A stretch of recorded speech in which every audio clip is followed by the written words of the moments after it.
hello again, everybody. We are the highest tier pod, your weekly unfiltered wrestling and entertainment. Welcome to the World Elite Podcast. We are free and available wherever you get your podcasts, and we're on YouTube and Twitch as well. The Hostly Trio is back. I'm Marcus. There's Dylan and Jordan. How y'all doing tonight? Uh, Before I go, Jordan, how you doing? Because I have a little bit to say since it's my first time back in quite some time. I'm doing great tonight. How are you doing, Marcus? Doing good. Last time we were together, we did a watch along for NXT Roadblock, and I was eating the shit out of myself. Oh. Burnt popcorn, Applejack Pop Tarts. What else was on that menu last week? Like I was a brownie, I think you ate. Yeah, something like that, maybe. I was going. But no, I'm doing well. First time back in quite some time, and I gotta say it feels good to be back.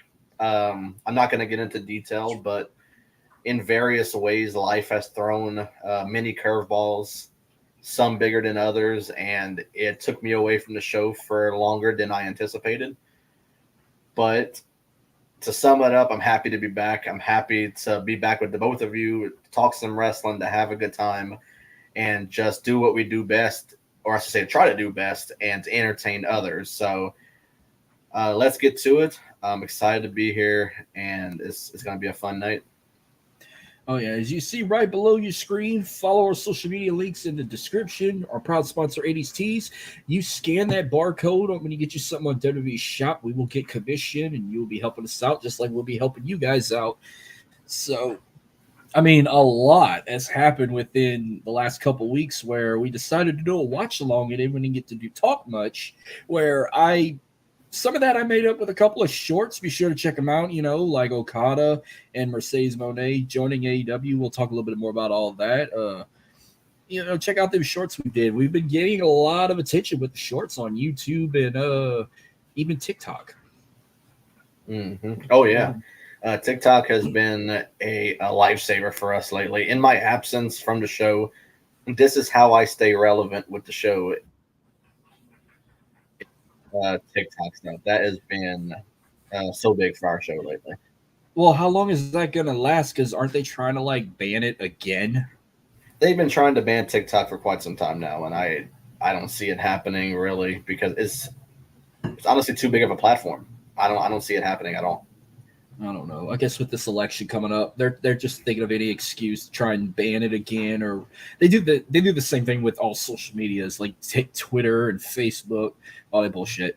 They always say they're going to shut this down and that down, and it's always during the election. What's up with that? Yeah, it's always during the election. You're always going to see that. But yeah. And I love how before we went live, I couldn't see Jordan's face, but now I could barely see your face. Yeah, that's. Honestly, the reason why Jordan and I are together tonight, as opposed to what we normally do, is because I'm having issues with my laptop. For some reason, it keeps freezing up, and Jordan's coming to my house for the weekend anyway, so I figured just come do this over here to where I wouldn't have to miss another week because of some bullshit going on. So trying to make it work the best way we can. It's honestly the best way we're going to get it. So, yeah. So, because the first way before we went live was horrible. You couldn't see Jordan at all. Now, yeah, you can kind of see me a little bit better now. So, we'll work better with this. So, I don't know if I'm correct, but I don't know if it was the last time we were all three together. It was the slap heard around the world when Rock slapped Cody for saying that his ancestors would have been ashamed of them, which that was a while back when they had that press conference. Was that really the last time we were all three together, or there was another show after that? The three of us, probably so, but the last time I was on a show was the podcast chamber when we had the other guests. So that's the last time I was on. I think though that must have been after, because I don't even think it was Elimination Chamber yet. I think it was, but one of the times we were together, it was the slap heard around the world when Rock slapped Cody for saying his family would be ashamed of him. Well, this past Friday on SmackDown, the tables have turned. Cody slaps The Rock when The Rock decided to talk about his family, saying that he's 20 years younger than his siblings because he was a mistake.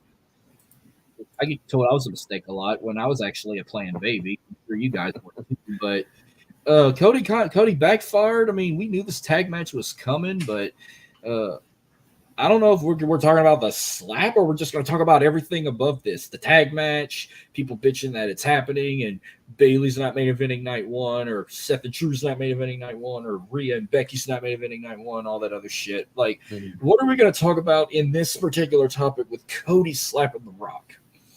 Well, the slap was the main thing to talk about, I think. But yeah, I think it's probably best that we discuss pretty much everything that you had brought up beforehand.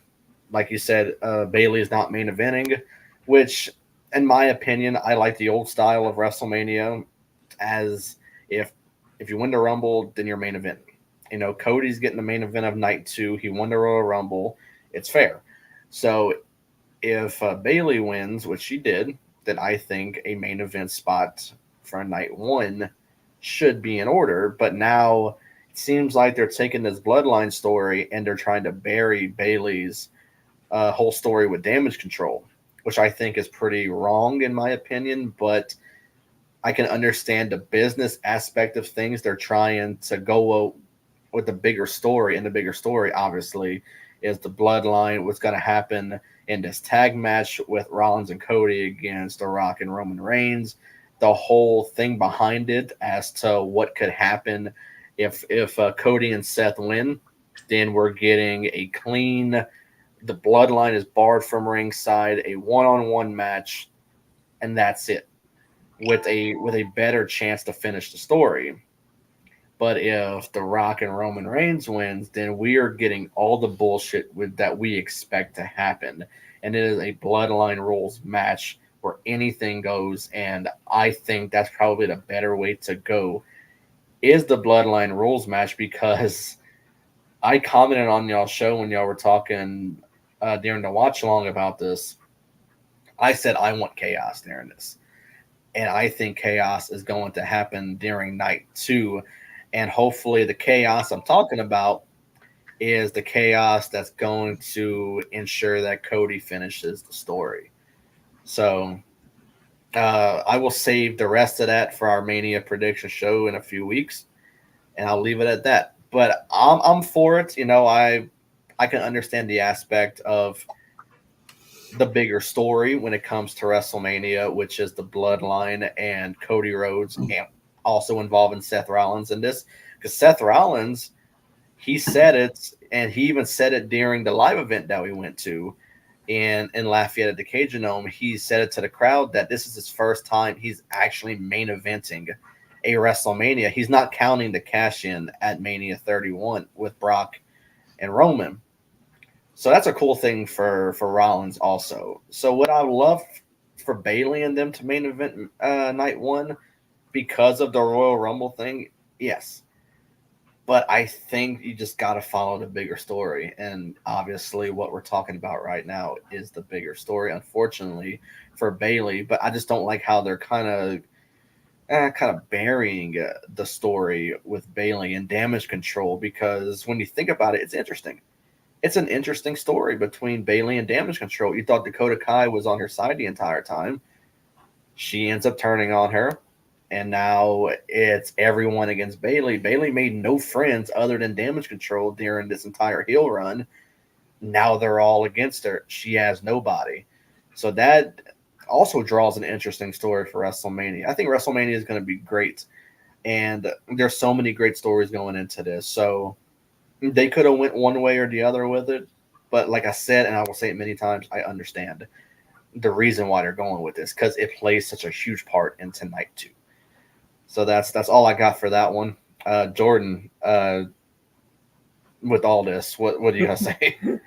Yeah, I know they should have put Bailey in the main event, but like Dylan said, this is the biggest story. So can't wait to see what happens, and can't wait for our WrestleMania prediction show, and can't wait. Well, real quick before I gotta say, before I give you my opinion, how was the show Sunday in Lafayette? It looked like it was a good show. Yeah, it was fantastic. It was both of our first WWE events since the Rumble in Houston before the pandemic. So it was awesome. Seeing people I've never seen before. I never seen Cody before. It was my first time seeing him.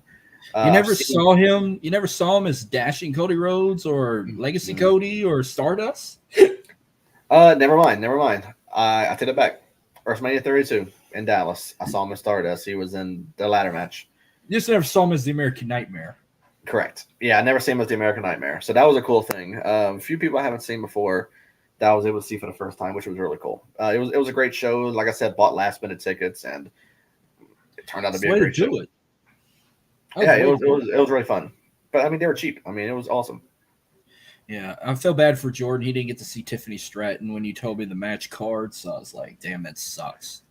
I never saw her. Yeah, I know. That sucked. I never saw her either. I thought maybe she was like an entry in the Rumble in 2023, but no, she wasn't. I went back and looked at that.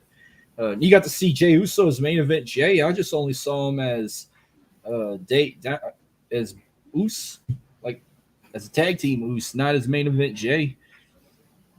Yeah, that was really cool. That was a cool entrance to see. I was looking forward to that. Yeah. I still never got the video of see how loud the whoa was. Oh man, I'm gonna send it to you. Because I was lucky they did it when he was at the Rumble. That it was loud, but it wasn't loud like it gotten in the future. Right. And then when he returned at WrestleMania 38, they never did it yet. They didn't do it until right after I think Hell in a Cell. They did it at Hell in a Cell the first time when it was in Chicago. They were the first to do it, I think.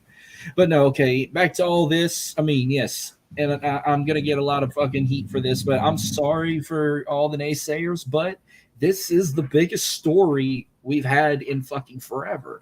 This tag match has to be the main event of night one, especially with these stipulations where Cody and Seth win, the bloodline is out of the main event.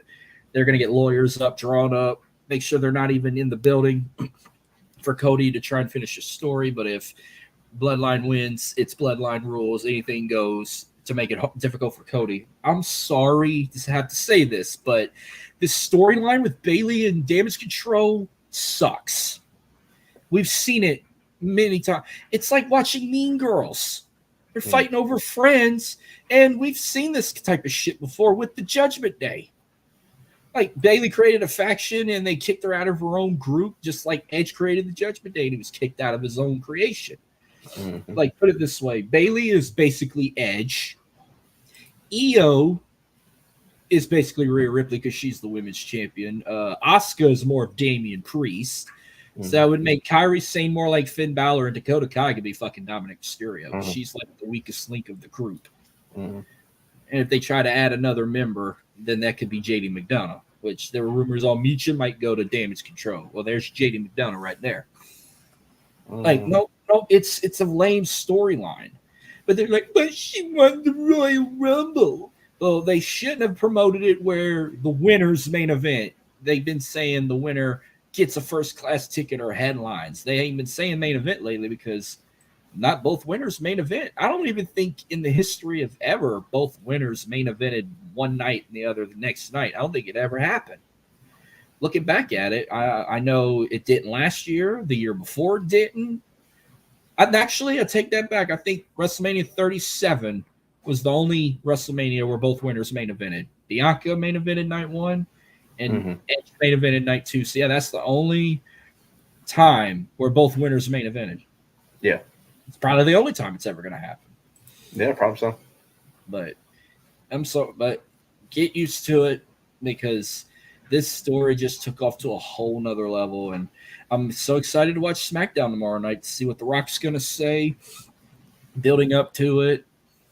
I love his little 10-minute videos he posts every Friday to Cody, telling him to fuck his story and all that. Or the last one he did, off is a direction you could fuck. I saved that as a damn comment when people aggravate the shit out of me on the internet. I sent him that video. Yeah. Because I told y'all Hill Rock is the best, and amazing new entrance, by the way, where the lightning is striking him standing there on the stage. Yeah. That's an electrifying entrance, by the way. Oh, for sure. I'll tell you what else is going to be electrifying. I'm going to jump to the AEW side real quick. I did make a short for it, but I don't know how it never got posted, but it's no need to get posted no more because we got what we wanted.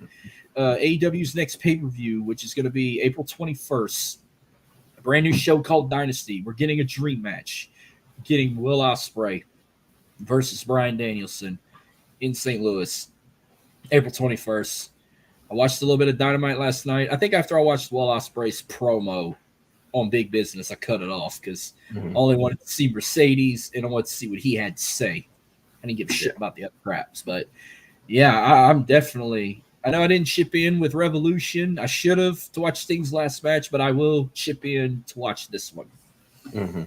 This is a. I know Will Ospreay and Takeshita had a match of the year nominee. We both said.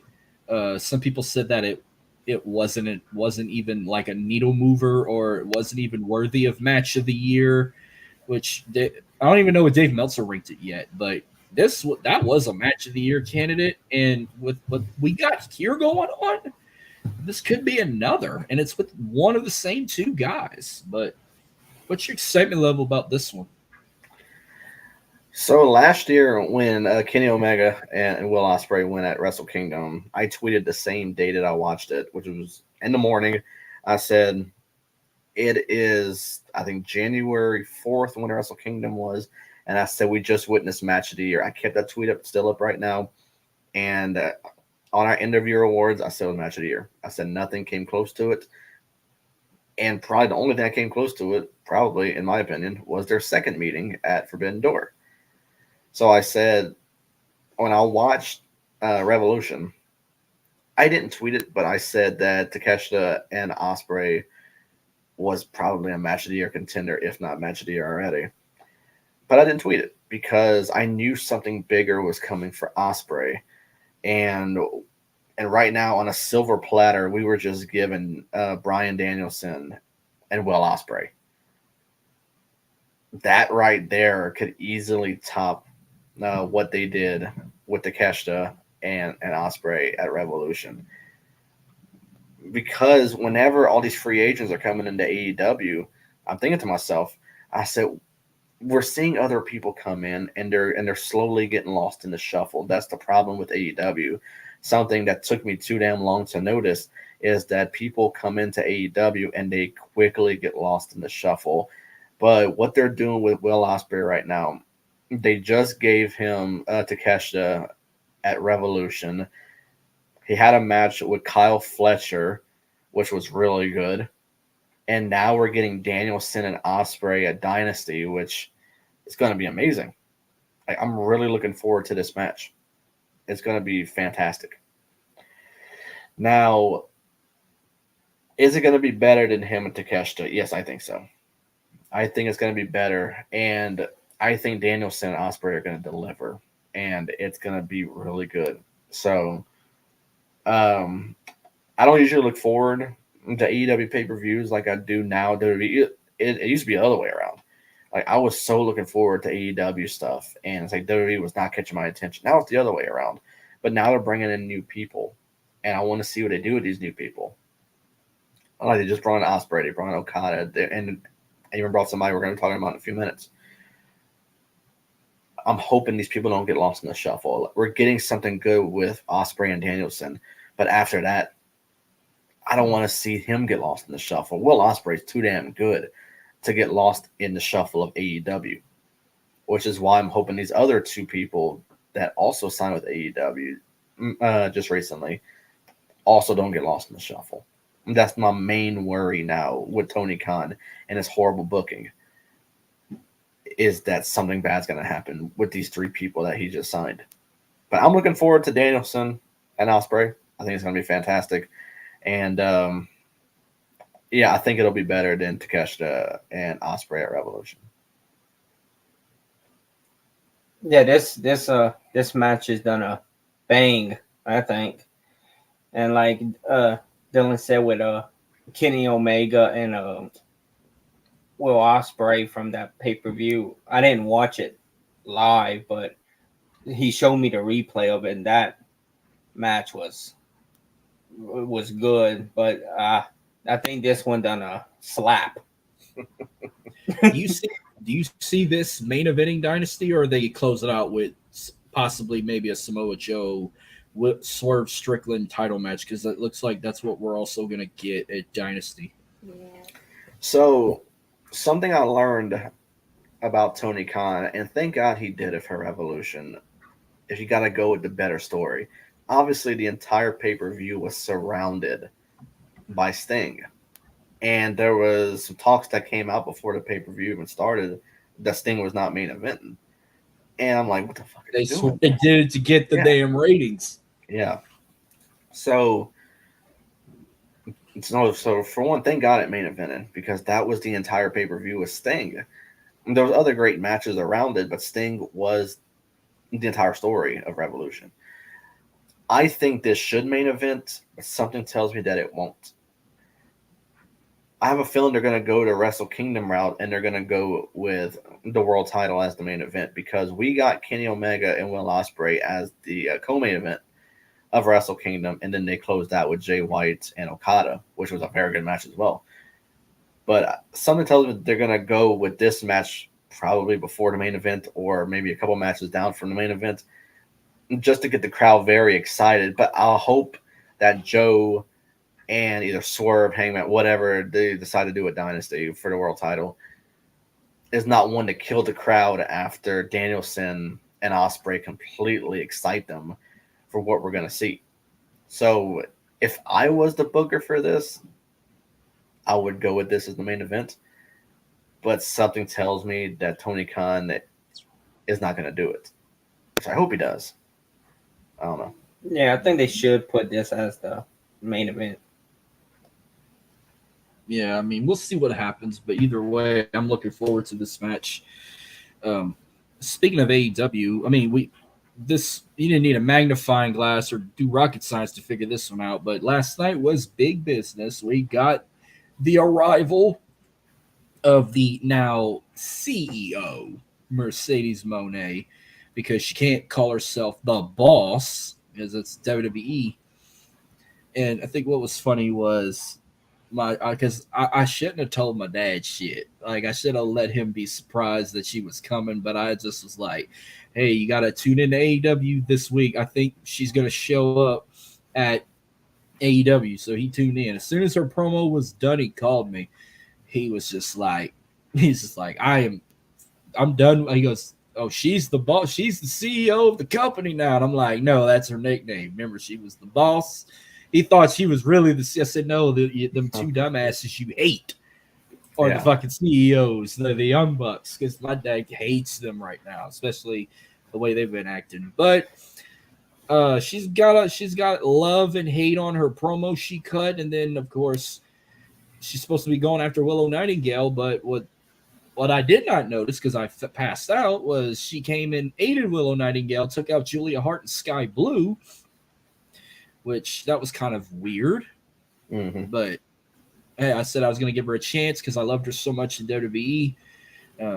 Wait to see what happens. I thought they were already going to put her in the title picture, but I guess they're going to wait, let her have her feud with Willow Nightingale, the one that cost her injury in Japan. And I figured maybe by Double or Nothing, she'll go and challenge Toni Storm for the women's title and potentially win it, because if she don't, maybe she might get bumped down to Rampage a couple months later. That's a lot of people think in a month she'll be fighting on Rampage or doing shows on Collision or whatnot, or maybe pop up on Ring of Honor TV. I don't know, but don't fuck this up, Tony Khan. I made a short about it earlier. We had over 300 views in less than an hour. I need to go look at it again, but and you called it. You said that she was going to show up, and you even said this was a mistake she made. But what do you mean by this was a mistake?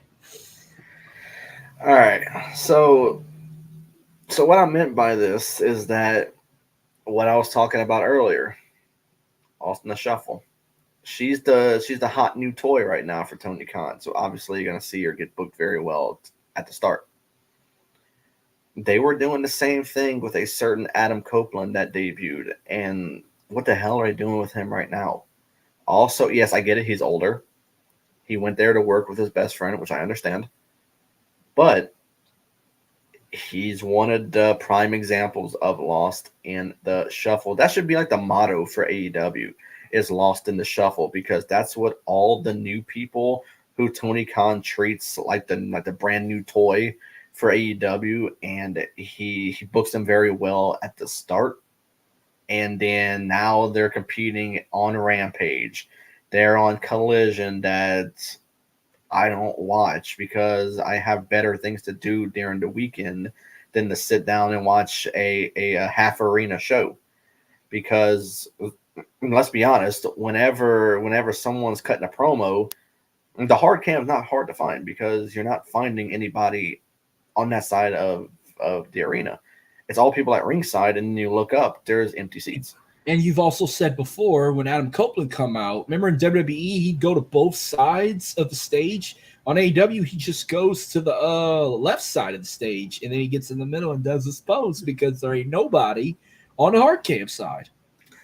Yeah, like you at World's End when he debuted, you can clearly see when he debuted, it's like there was no one on the other end. So it's like you saw the disappointment in his face when he did it, and he Wrestle quickly Dream. went through his Wrestle Dream. What the fuck's World's End? What the hell was I talking about?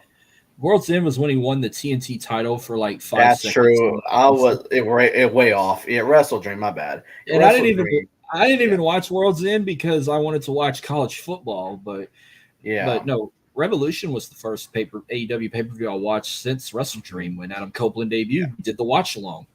Yeah, Wrestle Dream. Yes, when he debuted, and now from now on when he does wrestle, it's a quick run to one side and then he's going straight to the ramp. He's not even going to the other side. I've seen pictures, and this was a hot topic that we talked about many streams ago, was the AEW attendance. And yes, of course it did well yesterday. It was at the TD Garden, which is a bigger venue for AEW. It's a lot bigger than what they're used to. But also, obviously, we knew what was coming, the arrival of Mercedes Moné, which obviously was going to draw the crowd. But now, from now on, we know what's coming with the attendance. They can sign Will Ospreay. They can sign Okada, Mercedes. They can sign Jesus Christ himself.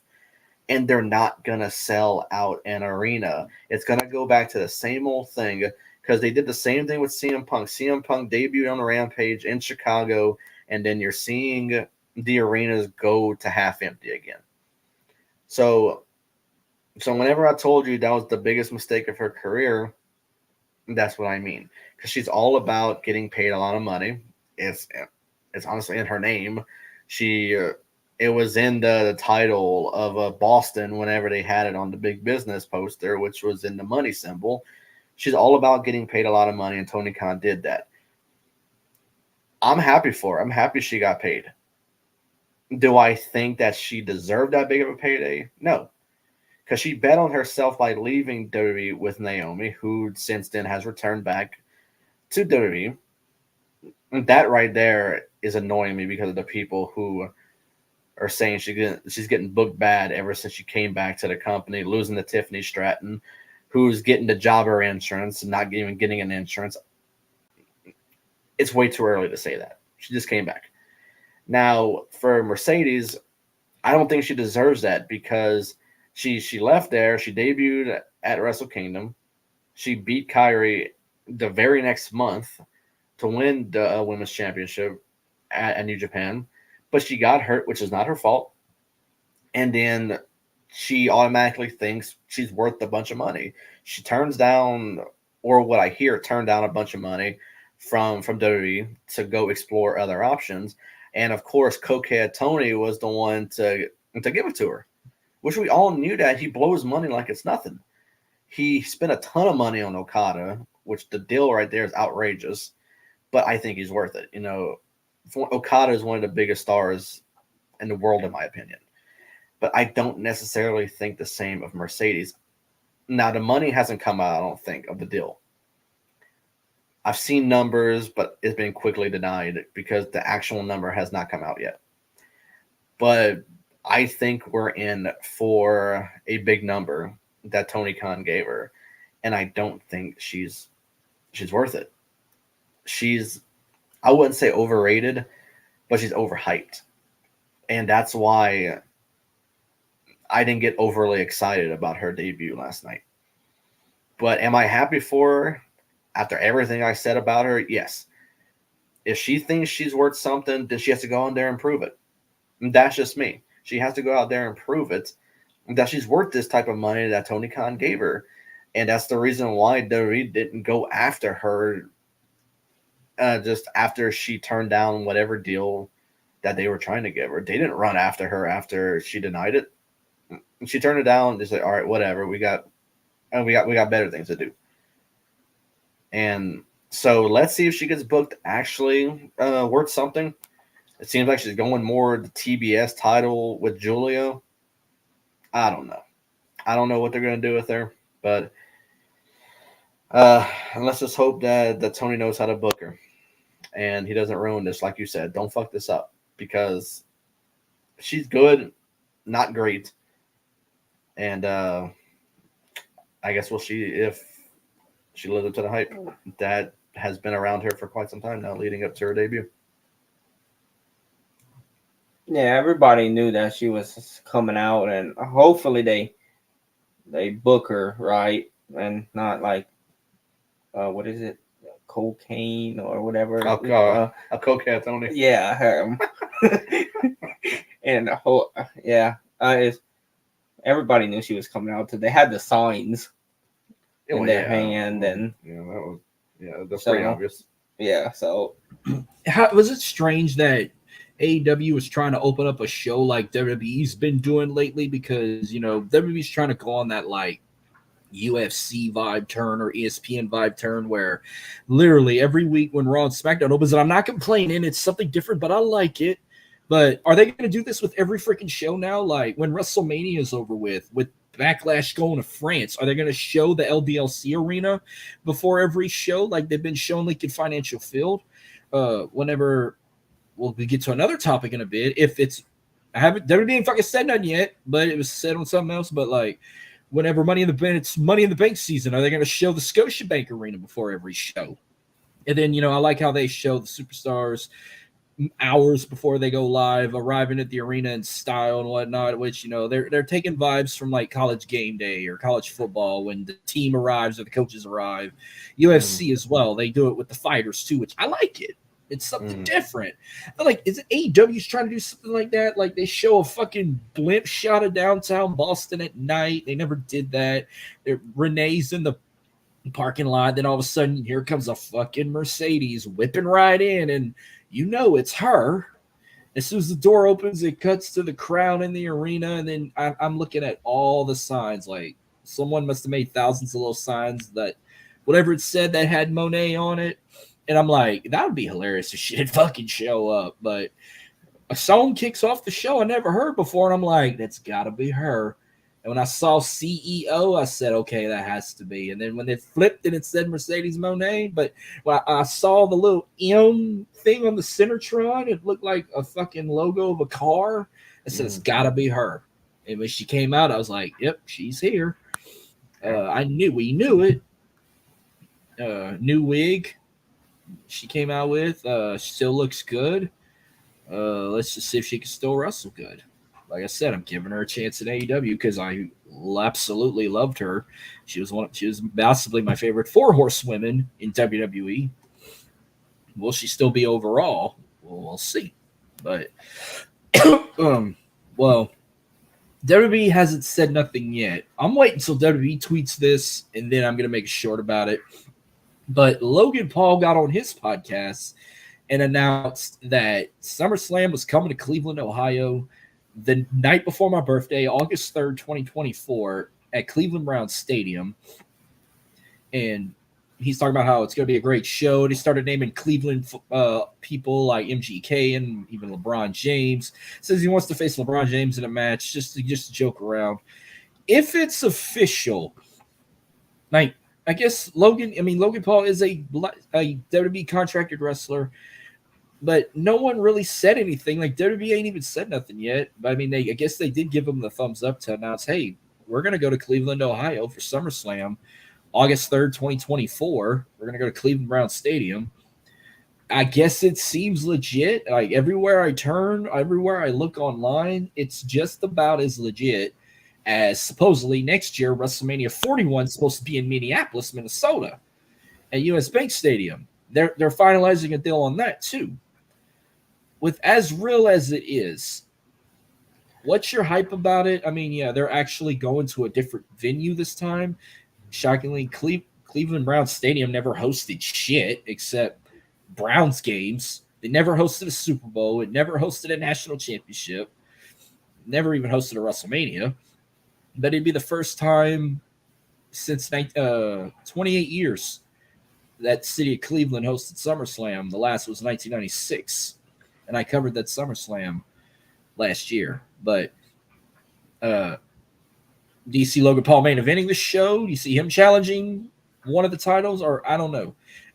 Give me your take on SummerSlam possibly being Cleveland, and do you have any type of fantasy book in here? So before I do that, yes, it is official.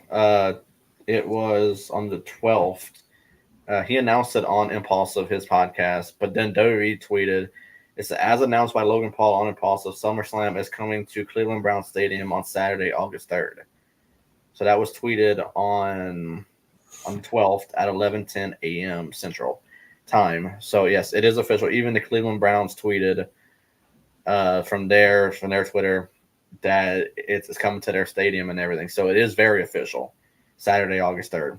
So it is coming. So yeah, I mean, I'm looking forward to it, seeing how Cleveland does with a like a big PLE like SummerSlam. It's a big honor to get SummerSlam. SummerSlam's a huge pay-per-view, and looking forward to it.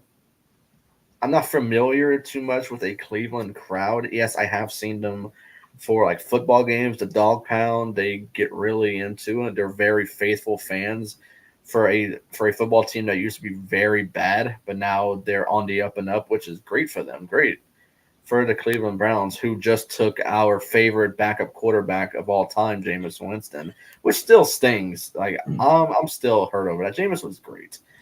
People have their opinions on him. I think he's great. He's a great person.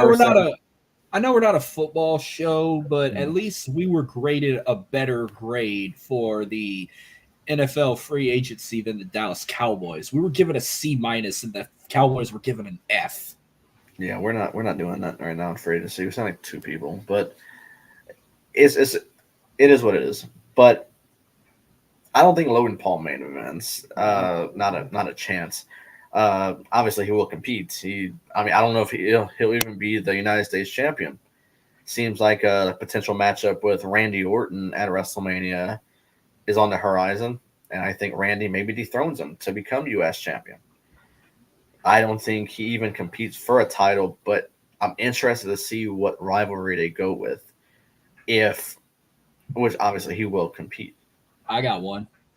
Okay. I think if he comes back by then, I think we might get a Drew McIntyre CM Punk match. Okay. Yeah. For the world title.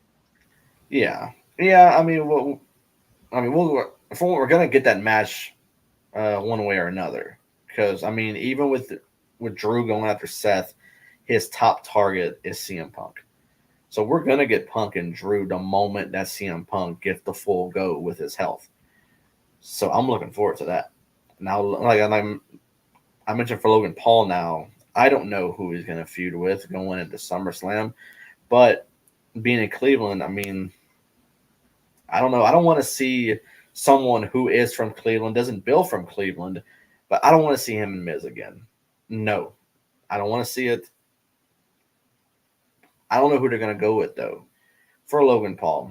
I don't know if they're going to try to pull this whole Saudi Arabia booking by putting him in a world title match with maybe Cody Rhodes if he does end up finishing that story. I don't know. But it's going to be interesting. I'm more interested to see how the crowd does because, you're getting a big PLE like SummerSlam. You got to deliver it with this crowd. So, yeah. Yeah, I can't wait to see what the crowd does. And since they haven't had no pay-per-view PLE, whatever they call it now. And I don't think Logan Paul main events, but he might have a match. I don't think he'll main eventing. I think he'll get a big marquee match. I don't know with who. Depends like where the pathway goes when we get to SummerSlam. But I'm gonna declare we'll get a Drew McIntyre CM Punk match. Punk should be back by then. If Drew wins the world title at WrestleMania, hopefully they'll battle for it. We don't have to like wait any other night. But I mean, I'm looking forward to it. I don't know if I want to say it now or I want to wait and say it in the short to make it an interesting short. But hear me out. Pack the fucking stadium. Do not curtain off half the stadium like you did in Nashville for SummerSlam 2022. Yeah. And I'm even seeing the pictures of the stadium from the chamber, like how empty it was. And as a rather bigger WWE fan than I am, like AEW, it was a little embarrassing as a fan to see the type of crowd, like an overhead shot of the stadium was for something that I thought was going to be treated like their WrestleMania in Australia. I thought they were going to get like a lot bigger, and the overhead shot was a little bit embarrassing. For who? For WWE. I mean, did you not see the overhead shot of Elimination Chamber? Oh, you're talking about at Optus Stadium? Yeah, in Australia. Yeah, they filled it up, but I mean, yeah, there were I saw a lot of white floor. They should have added more seats to the floor, but they did manage to get like 50,000 plus in a 60,000 stadium. Yeah, the pictures that surfaced of it was not the greatest looking as the greatest picture I saw from Elimination Chamber was the sunset over the stadium. Yeah, that was nice. That was the most beautiful shot I ever saw. Yeah. Now, its capacity is 67,431. Its record attendance was their game against the Steelers in 2002, 73,718. I guess that was their first game in the stadium. Well, actually, it wasn't. Their stadium was built. It opened in 1999, so that stadium's 25 years old. Mm-hmm.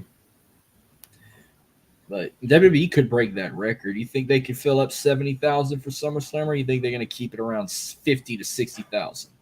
Probably like 50, 60,000, probably. Like, just fill the whole fucking thing up. Why go to a stadium if you're not going to fill the whole fucking thing up? I wish I could tell you, but that's not me booking the venue or anything like that. And it's for the fans to show up. You know, they're going to show up. I mean, Cleveland's been wanting something like this for a long time. Yeah, I mean, I know they like to do shows at Rocket Mortgage Fieldhouse, but they want to go bigger. Like, if you want to keep it in the 40, 50,000 mark, then you should have went to Progressive Field next door, where the Cleveland or down the street where the Cleveland Guardians play. Kids can't say Cleveland Indians, but no, the stadium's right off of Lake Erie, so they're like a block or 2 blocks away from like Progressive Field and the Rocket Mortgage Fieldhouse. I looked at it on Google Maps whenever I was just getting Yeah, another birthday weekend with SummerSlam happening right around, not on my birthday, but the day before this year. Last year, it was the day after. That makes you wonder, you think NXT is going to do like a special weekend in Cleveland also, or they wasted that in Toronto for Money in the Bank weekend? I don't know. But you would think for the 4, or I should say 5 now, since they're considering Money in the Bank one of their bigger PLEs now of the year, that NXT would always do something. They should, but like I said, Takeover. Remember, Takeover was like that. That's why when I was so ready for a Big 4, because I was like, oh, we're going to get a Takeover with it, which they didn't do it every time. There were some months they didn't have a Big 4 weekend. They still did a Takeover. Like they did like one in May and then whatnot. But I wish NXT would have something every month because I love NXT. I mean, I haven't watched it this much since it was the Black and Gold era. Like, I think the pandemic kind of killed NXT for me a bit. Whenever it was like 4 years ago this week, the world fucking shut down, and I hated watching wrestling in an empty show, and NXT was like one of the worst. So I kind of it took a lot for me to digress back into NXT with that 2.0 shit, but I love it now. Like, I wanted to ask this in a group chat, but like, I'm gonna ask you guys now, or I'm gonna save it unless we want to get to wrestling discussions next, because I have nothing else to say on SummerSlam. I do have a lot of different shit I want to talk about with wrestling discussion, but I'm gonna throw one in as a bonus. We'll start off hot here. So, you guys like NXT? I think who don't like NXT? All right, yeah. Now, I'm not talking about the competition show they did a while back where it was 8 rookies and 8 pros. But which era of NXT did you like at the start? Did you like that Arrival era when you had like Kevin Owens and Sami Zayn and Becky Lynch and Charlotte Flair and Finn Balor on the roster, or did you like that second phase with like the Undisputed Era and Karrion Kross, DIY, Bianca Belair, that era? And that era was a lot better. The second one you just named, Undisputed Era, DIY, American Alpha. Like, there was a time, and during that time, I should say, that I look forward more to NXT takeover events the night before an actual pay-per-view than the actual pay-per-view itself for the main roster. It's like NXT takeovers would blow the main roster out of the water, and it wasn't even close. And there was a time whenever these NXT superstars, whenever it was time for a call-up, that it would be one of the biggest things ever whenever they were debuted. Now they're just debuting just to debut now. It's not as big. So now it's like it don't give me that same vibe like NXT. It's like they got rid of this whole type of brand they had whenever they had like guys like we just mentioned, Undisputed Era, DIY, which I mean we still got DIY now. It's more of a kind of watered down version because I preferred the DIY we had in NXT that was going to war with the Revival, American Alpha, and others. But now it's like we don't get that with this NXT. It's like the NXT don't give me that vibe that we used to get. And it doesn't make me more excited for an NXT event than I was for the actual main roster PLA. Yeah, I like the one with the Undisputed Era and all them people. So you liked NXT from like, if you want to go from like a 4-year span, you would say you like the NXT from 2016 to 2020, right? Then the like, or I don't know, yeah, but or that I like that first version too. They brought like Kevin Owens and Sami Zayn and all them in. I really watched it every week and whatnot. But you're right, like it got better in that second phase of the Black and Gold era. They were fucking good. I definitely tuned in every week on the network. You watched it on the network, not on USA. It kind of downgraded when it went to USA a little bit, but I'm gonna throw another discussion before I hand it off to you because I have a fucking rant about the fucking IWC. But real quick, it's one of my favorite times of the year, and I talk about WrestleMania season. It's a set of shows that happened during WrestleMania season. So on A&E, you got what they call Superstar Sunday. You get WWE Rivals and Biography WWE Legends every Sunday night on A&E. And during this time, I thought they were going to wait till after Mania. No, they decided to also bring back my favorite show, Dark Side of the Ring, that kicked off a couple weeks ago. Well, I think the last time we were together, we talked about the first episodes of Rivals. It was Rock versus Triple H, and then the episode was Randy Orton. I know it's been 2 weeks, but I feel like this, for Rivals, they did Jake the Snake Roberts versus Macho Man Randy Savage. I know Jordan will probably be out of the question to talk about on this one. I know you don't really have much history or what you know about this rivalry, but I feel like the only thing that people will know about this rivalry is the snake bite that Macho Man got on his arm, unless you know more. Yeah, that's really the main story from it. I haven't watched any of these Rivals, the other one, and then Dark Side. I am so behind on shows right now. It's unbelievable. Well, I mean, they only had like 2 matches, and the only match I could remember from them two was this Tuesday in Texas. Now, they did do an episode on Sergeant Slaughter for Legends. I think you should check it out, but I will give you a quick hint. All this time, I thought he was like a former Marine or whatnot. No, he was never in the military. He tried out for the military, but he didn't make it because he had a lazy eye. Mm-hmm. He once was a barber. What about that? He used to be a barber before he did wrestling. Mm-hmm. Now, last week's episode, I know you could definitely talk about these two guys. Last week they did Undertaker, Shawn Michaels. I know you have something to say about that rivalry. Oh yeah, and honestly, and this is a no-brainer for me. Best match from that came from 25. That easily the best match from that rivalry, and honestly didn't work out in my favorite wrestler's favor, but still, just such a good match. Jordan.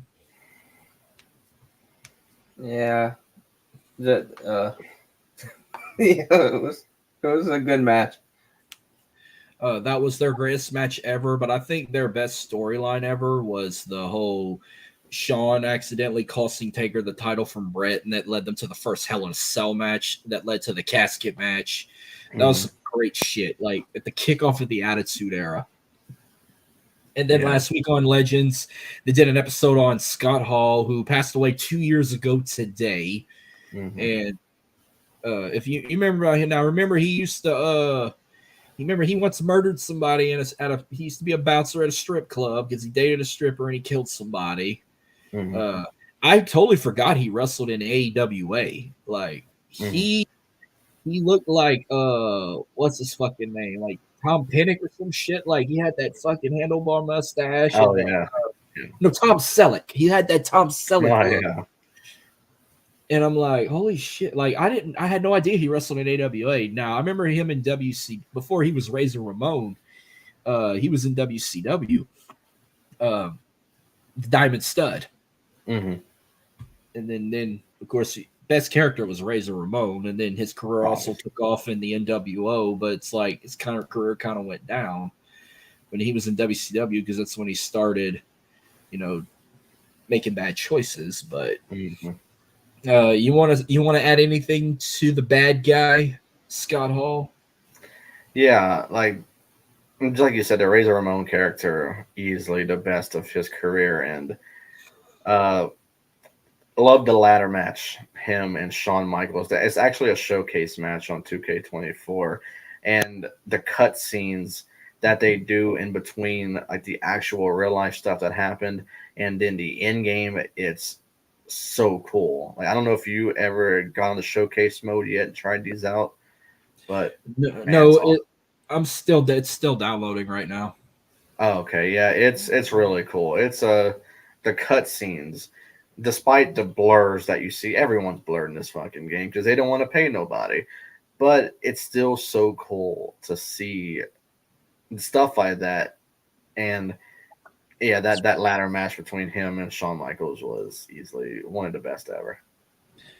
Jordan. He don't remember shit about Scott Hall or Razor Ramon. That was way before his time. Well, which edition did you guys download? I got the deluxe edition. I did it digital. I didn't buy the physical copy. I always do digital. Yeah, I do digital now. But see, you got the deluxe edition. You got the Bianca Rhea cover. Mm-hmm. What you got, Jordan? The one with Cody on it. Wow, this might be the first time I could say we all three got different covers because I did the 40 years of WrestleMania. Oh yeah, that's true. I remember you telling me that you were getting that one. I usually go deluxe or icon edition or what you can get the most. Like 2K22, I got the NWO cover because I wanted everything. Last year, I would have did icon, but I just wanted Cena with that fucking US title as the Dr. Thugonomics as the cover. So I got the deluxe edition last year. No, I did 40 years because I just wanted everything. Right. I mean, you can eventually get everything. You'd have to pay for it separately. Like all those DLCs. I had to pay for all them last year. They were like, what, like fucking $10, $15 a piece, and I bought fucking 9 of them. within the last year, every month.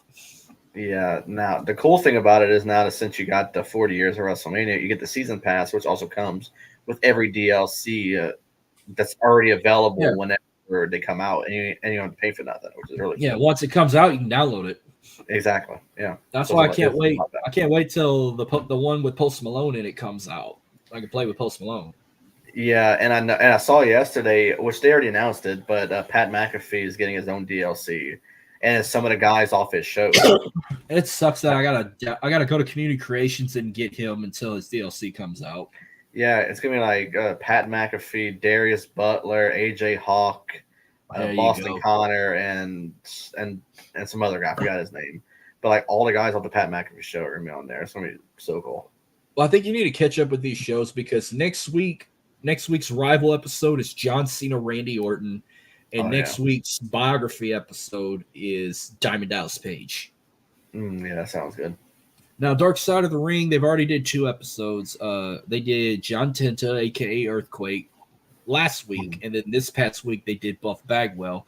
One of like 3 episodes I was waiting for.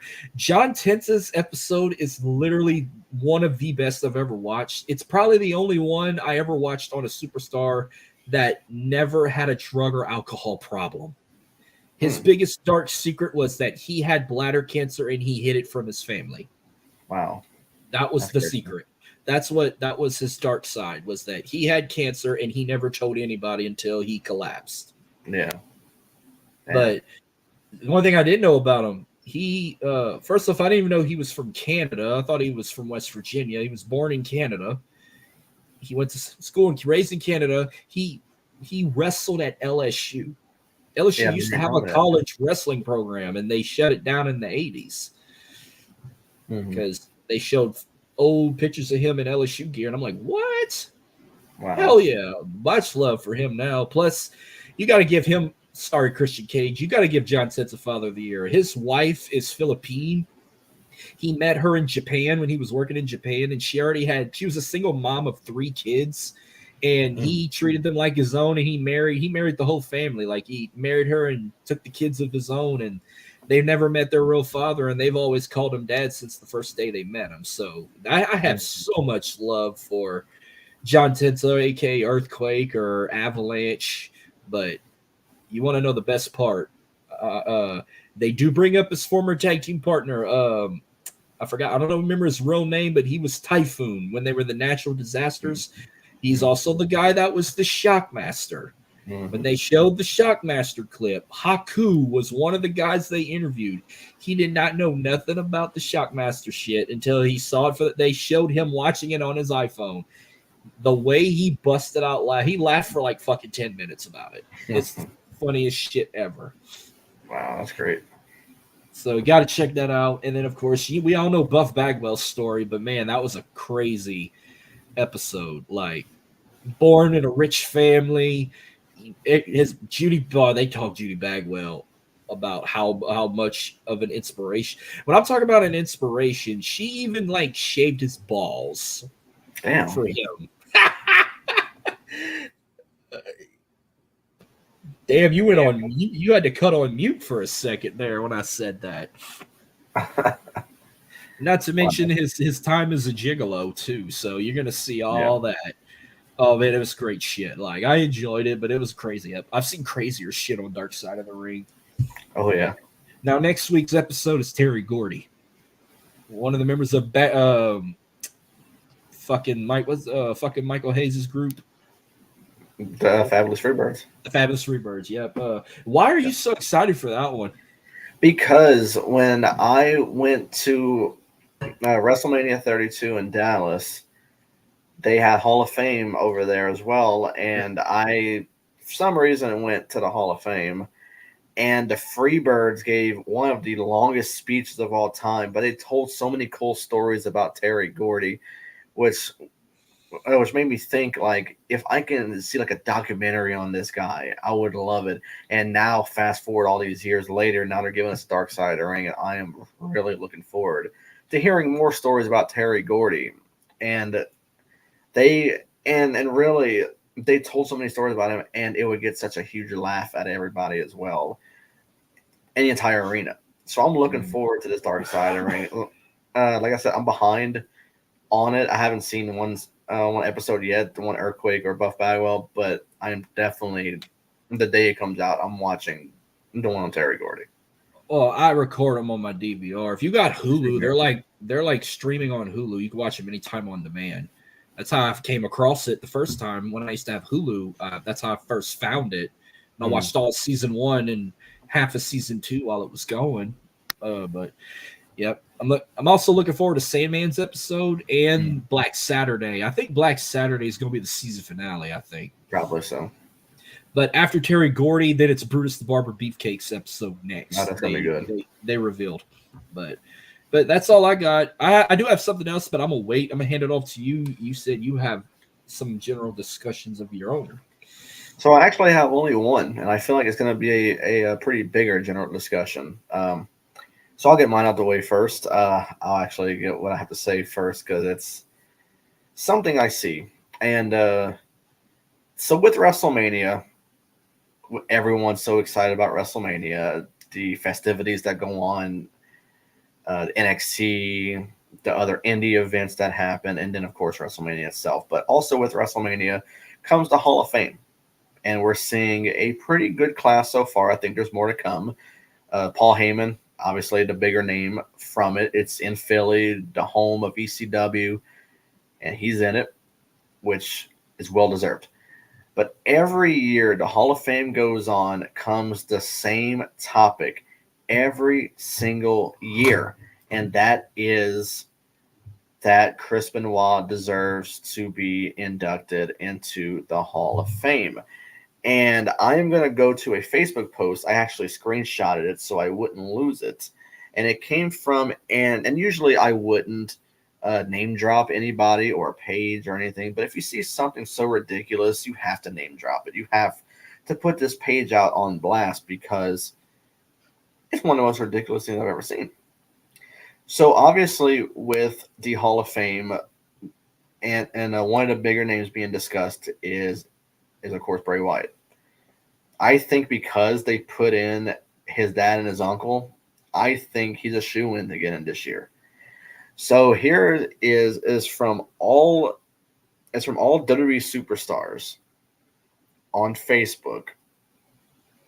It's a page on there, and it says, if Bray Wyatt deserves to be in the WWE Hall of Fame, then Chris Benoit should also be inducted for his incredible legacy as one of the best professional wrestlers ever. Okay, so I draw the line at deserves to be in the Hall of Fame. I hear this every year that the Hall of Fame goes on, that Chris Benoit is being ignored by the Hall of Fame, and that he deserves to be in the Hall of Fame. Last time I checked, if you're gonna bring Bray Wyatt and Chris Benoit into the same discussion of them belonging into the Hall of Fame, last time I checked, Bray Wyatt didn't kill his family. He didn't go into his house one day, smother his son, and then do the same to his wife. And decided just to kill himself because he just couldn't handle it. And yes, you can blame CTE all you want. I don't want to hear that shit. For one, is he a great wrestler? Or I say, was he a great wrestler? Yes. Pound for pound, he was one of the best to ever do it, and I will easily recognize what he did in the wrestling ring.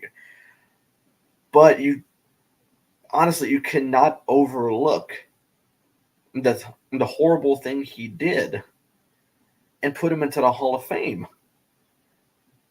And Paul Heyman said it best during a trending video that goes around when Chris Benoit's name is brought up. It was someone who was, I guess, classified as a heckler, kept saying that Chris Benoit was his boy, stuff like that. And Paul Heyman just lost it. And he said, to sum it up, he gave his own take on it.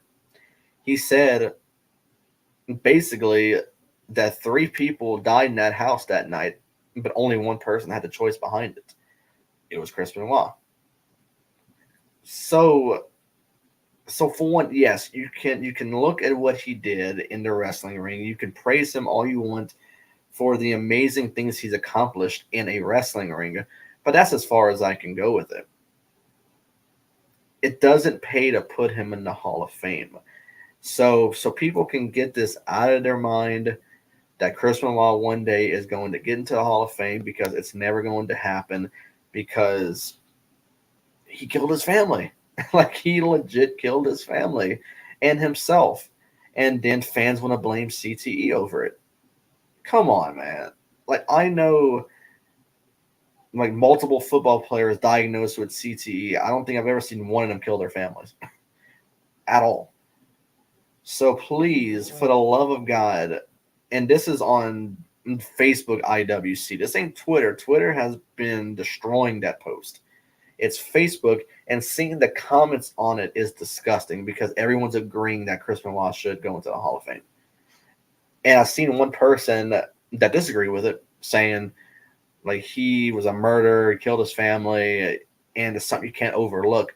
And if someone had the audacity to comment, they're like, oh yeah, but like he was a great wrestler, so you got to put that into account. No, you don't have to put that into account. Yes, he was a great wrestler. Like I said, he won multiple championships. He was, like I said, pound for pound, one of the best I've ever seen. But you cannot overlook what he did to put him into a Hall of Fame. So please, for the love of God, never bring that up and put Bray Wyatt in that same conversation. Because Bray Wyatt's, in the short time that we've seen him, because I classify it as a short time, because he was not appreciated the way that he deserved. I think he should have ended the streak. And I say this, and I've said this multiple times, that he should have ended the streak. But the things he's accomplished in wrestling and the characters that he played is deserving of a Hall of Fame induction. But never bring up Chris Benoit. Chris Benoit is never going to get into the Hall of Fame, so stop it right there. It's not happening. And seeing the people who agree that he should be in, that can overlook the things he's done, to put him into the Hall of Fame is disgusting. It's just ridiculous.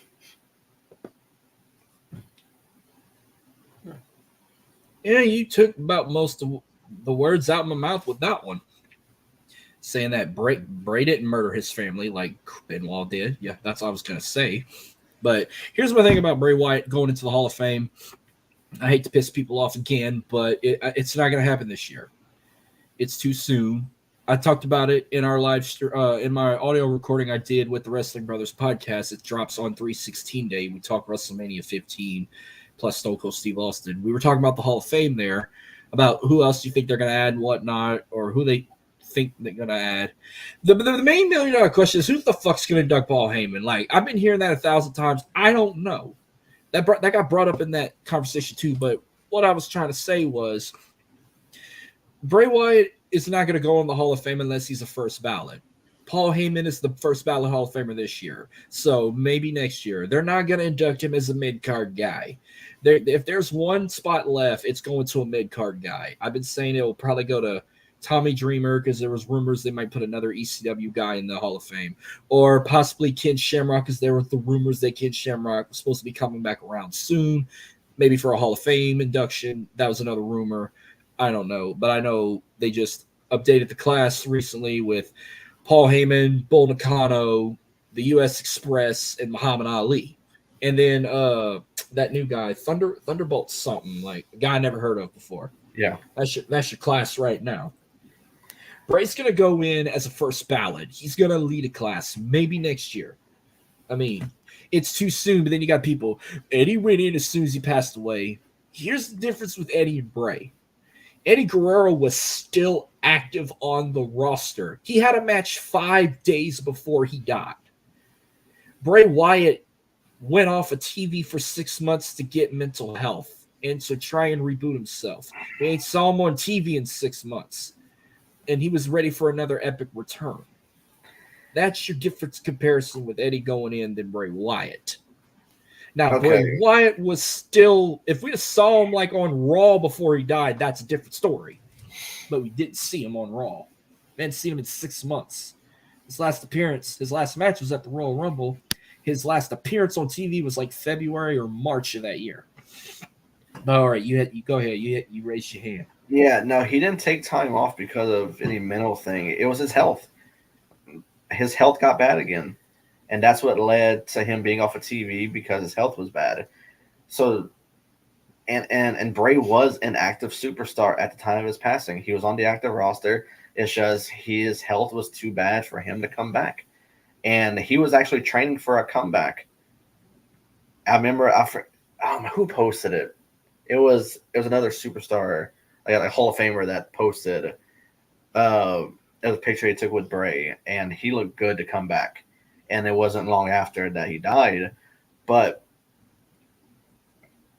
usually on this show, I don't disagree with you a lot, but I'm going to disagree with you on this one. I think Bray gets in this year. There's a list that came out that leaked out, and every name so far on that list has gotten in. Thunderbolt was the next one on there, and he's been inducted. And there's 2 more people on that list, and if it goes by that, I think we see 2 more people get in. Is it The Rock's mom on that list? Yeah, Liam Ivia, and then what the hell? What the fuck did she do? Wasn't she like a manager or some shit? I don't know. My wrestling knowledge don't go that far back. I don't know. I thought maybe she was like the manager or high chief. Yeah, that's all I can think of. But the thing is, with them putting a tag team of Bray Wyatt's dad and uncle, and like I said, my wrestling knowledge don't go far to that. But I see a lot of people calling it, if they don't put Bray in, I see a lot of people calling that a reach by putting in them as that tag team. I think you got to put Bray in. And this is not just to satisfy people saying, oh, he just passed away last year. His name is still a very hot topic, and now the Hall of Fame's here, and you got to put him in. No, I think that since his passing, seeing the impact that he has caused on people, and to this day still causes on people, there's friends of ours actually through the podcasting world that really, really knew him and they were so impacted by his passing, such big fans. I was a huge fan of him. We talked to Jody on our show a few times, and she has so many amazing stories, and you can tell how much that impacted her. Our friend Isaac, through the podcasting world, was a huge Bray Wyatt fan, and I saw how much it impacted him. It's almost like Bray Wyatt was like someone that people personally knew, even though mostly people never met him a day in their lives. But it's like the moment the passing happened, it just impacted the world. It's like the wrestling world went black for a moment, because it's just like everything stopped for a second because this happened. But I think this is the perfect time to put him in. And it's not like he has to be a headliner, because let's be honest, yes, he was world champion a few times. He didn't get the reign he deserved each time. He was squashed by Goldberg. He lost just a month later after winning the title at Chamber, losing it to Orton at 33. So he never got a true reign that he deserved. But it was so hard to see him as like a top guy.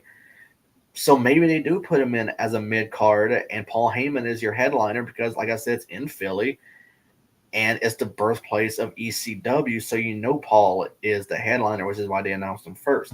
But I don't think putting Bray in is a bad thing, because I don't really think that. And this is not saying that he can't headline, because obviously he can't. But I think that Bray does get inducted. I would love to see who inducts him if it does happen. Bo Dallas. That would be my first choice. Unless Bo Dallas inducts his dad and uncle. Yeah, that too. Because that also leaves the question, who inducts them. Remember, Rock did that in 08. Rock inducted two separate inductees. He inducted his dad and his grandfather the same year in two separate introductions. He could do the same. But like with Bray, like you said, Bo Dallas, I think is a great choice. I would love if it's not just him that inducts. JoJo. I would love if they bring JoJo also. Well, JoJo would be the one really to give a speech on his behalf, I would think. And you got to bring out someone like Eric Rowan out, someone who's not Braun contracted Strowman. anywhere. Braun Strowman. You can bring out these people. And, although she's contracted by AEW, so it's not going to happen. I would love if they brought out Amanda Huber as well. Because Brody's not there. I would love if Amanda was there. But, Tony Khan he probably won't let it happen. But I would love I'm changing the subject real quick. That's probably another reason why Bayley's not main eventing WrestleMania, because she was at AEW last night supporting Mercedes. Yeah. Which that could be a biased, dumbass reason. But, no, I mean, do I want Bray Wyatt in the Hall of Fame? Absolutely. But I think he should be a headliner. First ballot. That's how that's how much love he was. But it's just, I feel like he needs to get that same treatment like Stone Cold God or Shawn Michaels or even like The Undertaker and stuff. Like, get introduced last. No, he'll be the final guy they introduce. And then the next night when they introduce the class, they play his theme song. Even though he won't be there in presence, but they're going to do it with Paul Heyman. You're going to hear that ECW theme song in Philly, and they're going to go ape shit. And I think it's going to happen. He's going to come out to the ECW theme, Paul Heyman. But no, Bray, they'll probably be his family, like, standing there, and then they're going to have his picture on the screen as a posthumous inductee.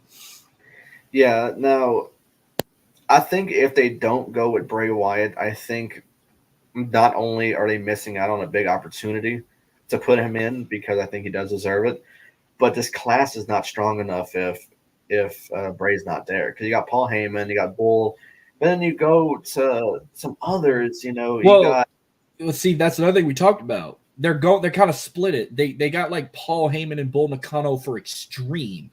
But Bull Nakano didn't wrestle in ECW. She was just an Extreme wrestler who once had a career in Japan. And she was a scary-looking woman in WWE who inspired females like Luna Vachon and Beth Phoenix. The U.S. Express and Muhammad Ali were a part of the very first WrestleMania 40 years ago. That's why they're in.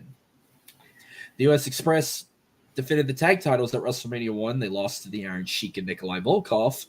And Muhammad Ali was the special enforcer for the first main event, and they used him to promote his match with Antonio Inoki a couple months later.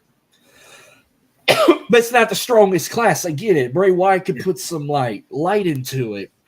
But then again, you said but then that other guy, that Thunderbolt guy, I remember his name. I have to look it up. And then supposedly Leah Maivia is supposed to go in. The rumors of Ken Shamrock or possibly Tommy Dreamer. The Warrior Award, if they're still doing that fucking shit. I heard DDP was supposed to get that award. Yeah, I think if they continue this Warrior Award, because last time I checked, Dana Warrior is not with the company no more. Oh, she's going to AEW now, huh? She's nowhere. Like, I don't think she's signed anywhere. Like, the moment WWE let her go, I don't think she went anywhere. So she took her award. She took her award with her, like, fuck you guys, I'm done. That's even if they continue that Warrior Award. It was pointless. I'm sorry, but that award was fucking stupid. It should go to DDP. Because look at the lives he's changed. It's unbelievable.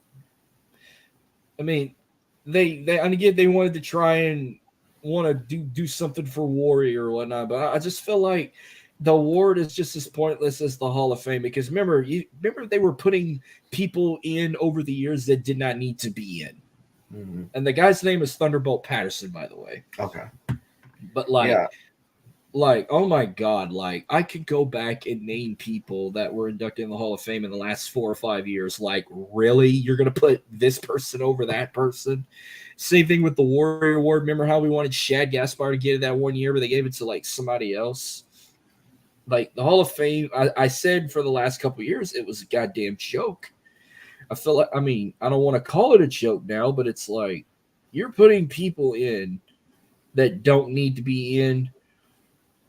And like the Great Khali, really, he sucked. Queen Charmel in the Hall of Fame, she sucked as damn. She was one of an annoying ass. Okay, she was an annoying ass manager. Somebody got inducted last year. I complained about. I'm trying to look it up. I'm trying to think. It might have been the celebrity inductee. Let me see. Stacy Keibler. I complained going in the hall. Andy Kaufman. It's like, that's it. Those are the two I complained about last year for the Hall of Fame. Yeah, Andy Kaufman was more of that thing with Jerry Lawler that seemed like it was like a real life thing. It was like the first time that like it felt like actual real life, and it was a huge work, which was cool. So I can understand Andy Kaufman, but yeah, Stacy Keibler, that was kind of a reach right there. But like going back to this class right here, I think you got to put Bray in because the class is not strong enough. So with Paul Heyman and others, because you can look at Paul Heyman, you look at Muhammad Ali, which is a great name, greatest boxer of all time. Mm-hmm.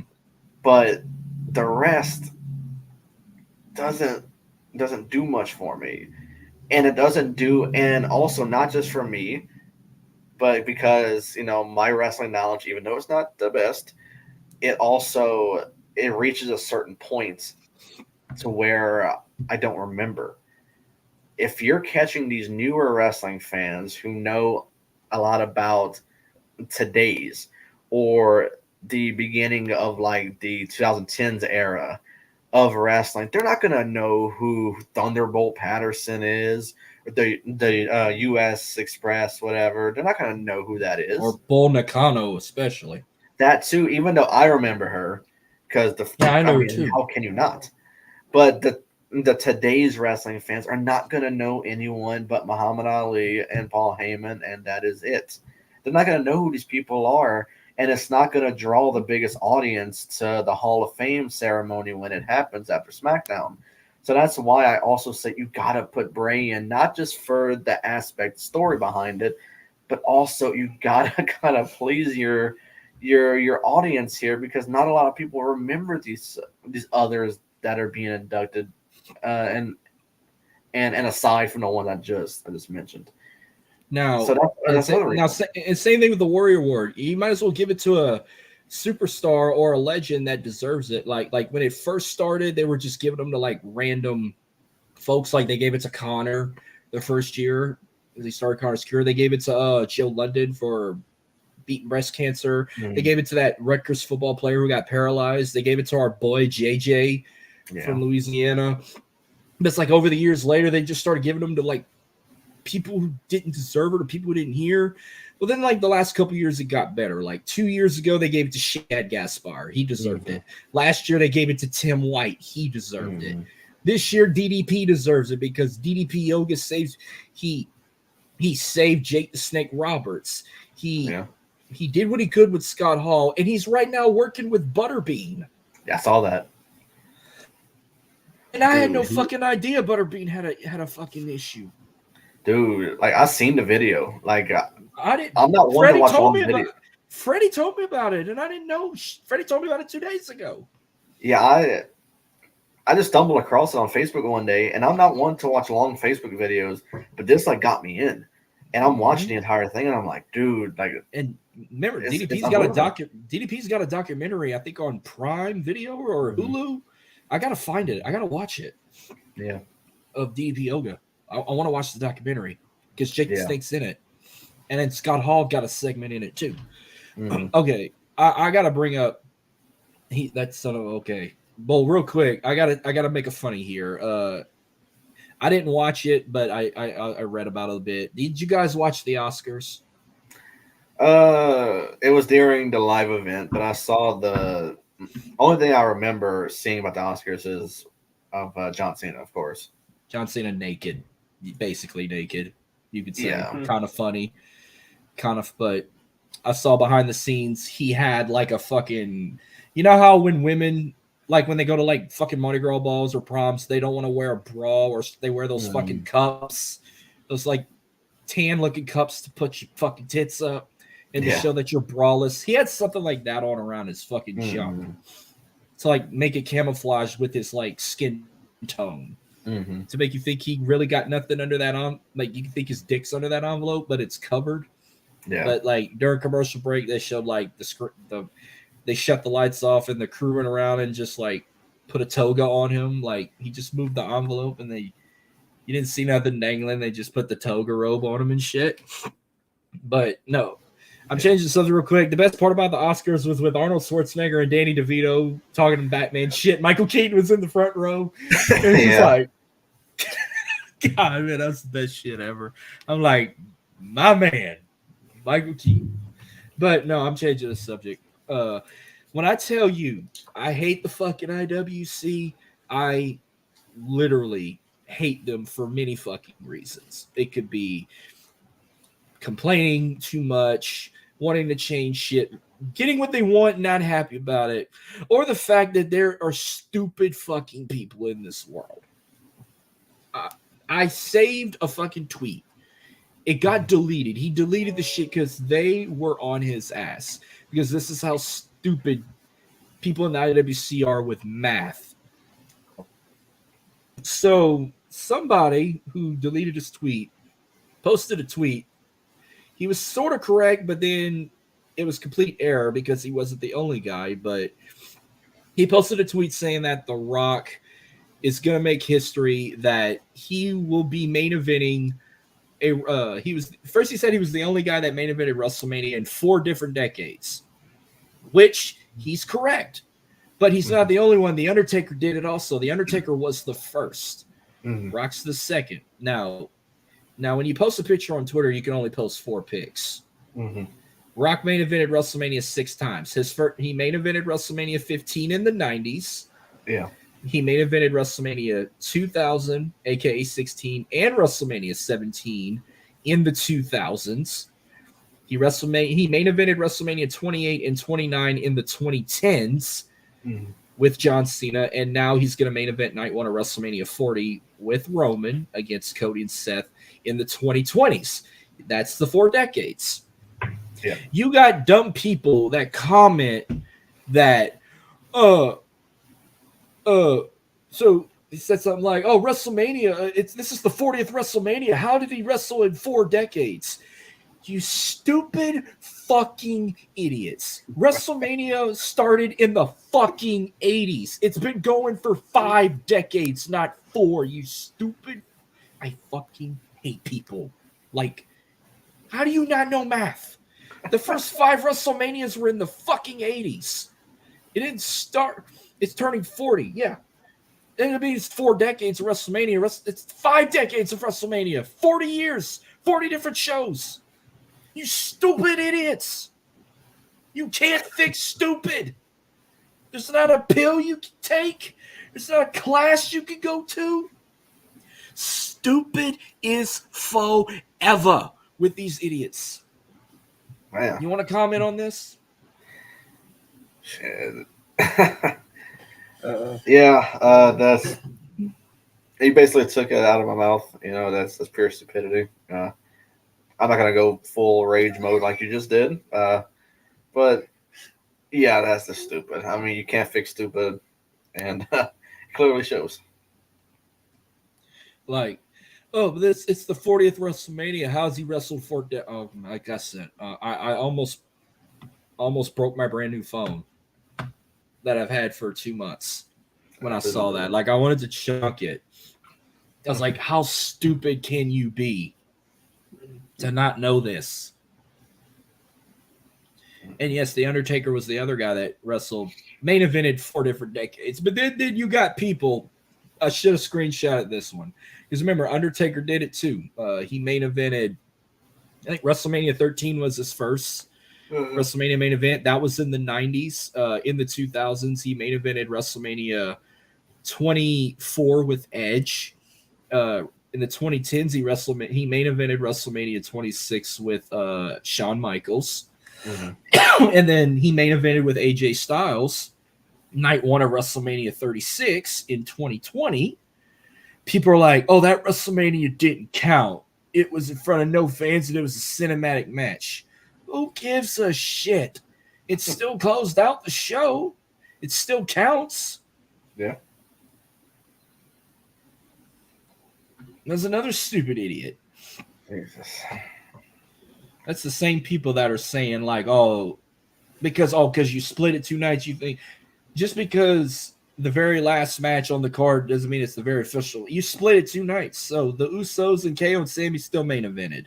Bianca and Sasha still main evented. Hell, even Stone Cold came back out of retirement, still main evented. Yeah. It still counts. Yep. And if you don't like it, go home and put a bullet in your head for all I care. Holy shit. Damn. Okay. All right. I swear, God, I told you I can't stand the IWC these days. Yeah, they're a special group of people, and not special in a good way. I swear, there's probably still people in the IWC that think wrestling's real. It's still real to me, damn it. Yeah. Just like they got people that think that AEW is going to put WWE out of business. That's the ones that like make me laugh the hardest. Yeah, that's not going to happen. No, it's not going to happen. But I don't have nothing else. Yeah, I think that's the perfect way to cap off our show by telling people to put a bull in their head. I think that's the way to close out a I think show. this is where it ends. No, literally, don't do that. You'd be dumb if you do that. Please don't listen to You'd be dumb doing it and not live to tell the tale. But I'll close out on a good note. Next live stream, we're going to mainly focus on the women because it is Women's History Month. We will do a live stream for the divas or the WWE superstars, the females. We're going to talk some of our favorite women's rivals, favorite female superstars from the past, present, future, who we think is going to like be the next breakout star or whatnot in each brand. I'll get a list ready. We're going to mainly focus on the women next week. Our way is celebrating Women's History Month and talk a little bit more about the female wrestlers. I think that's fair enough. I'm looking forward to it. Oh, yeah, for sure.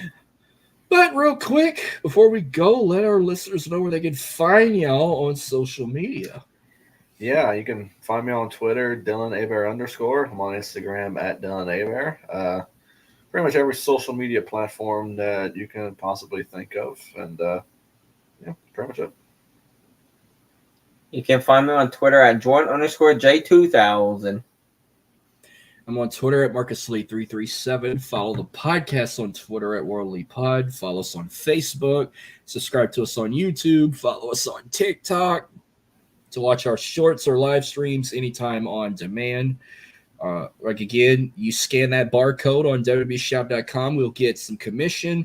Our sponsor, 80s Tees. Go to 80stees.com. Use our promo code WorldLy to get 30% off. And tune in on all audio platforms because I got another nostalgia coming up on 316 Day. Myself and the Wrestling Brothers podcast with Bakley, Mo, and I think his name's Chris.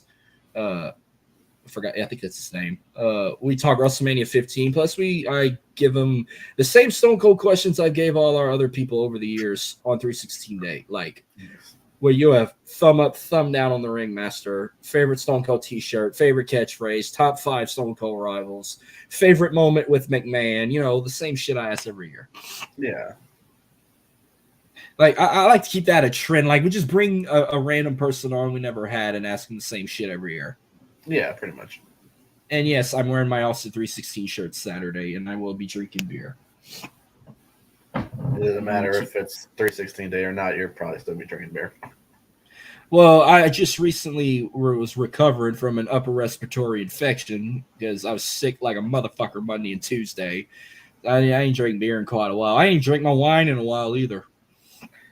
Oh yeah, you quickly transitioned from beer to wine ever since you moved over there.